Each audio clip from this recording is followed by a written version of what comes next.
Ndagushimiye kandi nguhaye ikaze ufunguye umurongo wacu wa YouTube channel. Iyi ni Urubibi TV. Njye ndi Shadi Nshuti.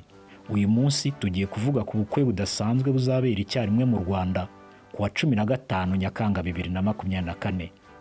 Reka ngusabe niba utarakanda subscribe uyikande, ukande like, share kugira ngo iki kiganiro kigere ku bantu benshi, hanyuma hasi uze no kuduha ibitekerezo muri comment. Kuwa 15 Nyakanga 2024 mu Rwagasabo dufite ubukwe. Ubu bukwe tumaze iminsi tubwitegura.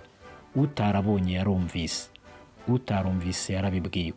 Iyi ni Urubibi TV, njye ndi Shadi Nshuti. Nyuma yo gukora imihango yose ibanziriza ubukwe, ubu noneho abanyarwanda bose bariteguye. Inkoko niyo ngoma. Kuwa 15 Nyakanga 2024 icyo gukora kirazwe. Ni amatora.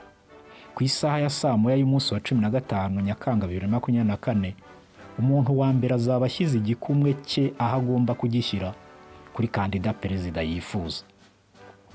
Ubu bukwe ntabwo busanzwe, buzaba hose mu gihugu. Kubuzamo bifite amabwiriza ariyo kuza witwaje indangamuntu cyangwa ikisimbura ku bayitaye. Birabujijwe kandi kuri uwo munsi kuza witwaje cyangwa wambaye ikirango cy'umutwe wa politiki wari wo wose cyangwa umukandida wigenga. Abantu bafite ibirango byo kwamamaza ku mazu, ku byapa, ku binyabiziga n'ahandi hose byagombye kuba byavanyweho rwose bitarenze tariki ya 13 z'ukwa karindwi 2024. Ibi kandi bireba n'abandi bashyize ku mbuga nkoranyambaga ibirango byo kwamamaza nka profile, screenshot kuri FB n'ahandi. Muri ubu bukwe dusabwa kwitabira. Tuzazinduke kandi tuzitwara igipfura nta muvundo.